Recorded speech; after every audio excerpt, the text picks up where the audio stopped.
नमस्कार, आप देख रहे हैं जनता की आवाज न्यूज और मैं हूं आपके साथ ज्योतिका। आइए रुक करते हैं खबर की ओर। चीन बीजेपी बैठक पर मनोज झा का तंज, सरकार की विदेश नीति पर सवाल। राजद सांसद मनोज झा ने कहा, चीनी कम्युनिस्ट पार्टी का एक प्रतिनिधिमंडल भारत में है और उसने यहां बीजेपी से मुलाकात की है। इसी दौरान शख्स गाम घाटी की चर्चा हो रही है। मेरे लिए चिंता की बात है कि ऑपरेशन सिंदूर के समय हम सभी जानते थे कि पाकिस्तान के पीछे कौन था। प्रधानमंत्री और हमारी सेना भी इसे समझती है। आज जब चीनी कम्युनिस्ट पार्टी और बीजेपी के बीच बैठक हो रही है, प्रधानमंत्री माओवाद के खिलाफ खूब बोलते हैं। ऐसे में सरकार को सर्कस की तरह नहीं दिखना चाहिए। चिंता यह है कि इस सरकार के लिए विदेश नीति ही विदेशी होती जा रही है। इस खबर को लेकर आपकी क्या राय है, हमें कमेंट में जरूर बताएं। चैनल पसंद आ रहा हो तो चैनल को लाइक, शेयर, सब्सक्राइब करना बिल्कुल ना भूलें।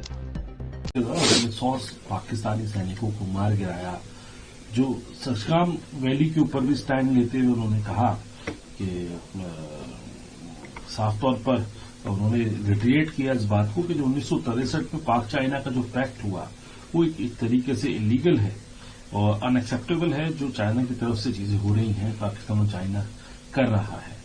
इसी बीच जो है राजौरी में जम्मू कश्मीर के का जो इलाका है वहां पर जो है मल्टीपल ड्रोन्स का मूवमेंट कल देखा गया और चाइना भी अपने स्टांस पे कायम है कि जो सशगाम वैली है वो चाइना की टेरिटरी है। आप इन दोनों बातों देखिए, सर्वप्रथम आपकी दोनों बातों के साथ एक तीसरी बात जो आपके प्रश्न के संदर्भ में नहीं आई कि चाइनीज कम्युनिस्ट पार्टी का एक डेलीगेशन है और यहाँ इंडिया में है और उनकी सबसे प्रचारित प्रसारित मुलाकात विश्व की सबसे बड़ी पार्टी भारतीय जनता पार्टी के साथ हुई। ये उस सशगाम वैली का जिक्र हो रहा है तब जब वो सब यहाँ है।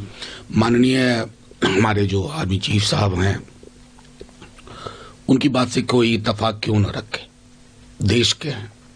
लेकिन जो चिंता का सबब मेरे लिए है कि पूरे ऑपरेशन सिंदूर के दौरान हम सबको ये पता था कि अप्रत्यक्ष रूप से कौन था पाकिस्तान के पीछे। प्रधानमंत्री जी को भी अंदर से एहसास होगा, हमारी सेना को एहसास है कि हम कम्युनिकेट नहीं कर सकते। आज जब विश्व की सबसे बड़ी पार्टी के साथ ये बैठक हो रही है चाइनीज कम्युनिस्ट पार्टी की, प्रधानमंत्री जी तो माओवाद के बहुत खिलाफ बोलते हैं। आप उनको गलबैया माओ से संबंध विच्छेद तो चाइना का नहीं हुआ। चाइना की पूरी पॉलिटिक्स के जनक वो हैं। तो मेरा मानना है कि इतनी विडंबनाओं के बीच में गवर्नेंस सर्कस की तरह ना दिखे। ये ना दिखे कि आज फलाना चीज बैन कर दिया। क्या किया था बैन? टिकटॉक।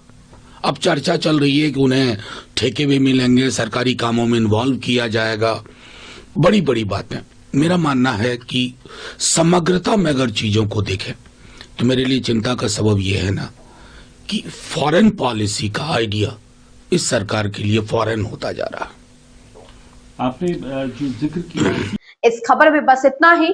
बने रहिए जनता की आवाज न्यूज के साथ।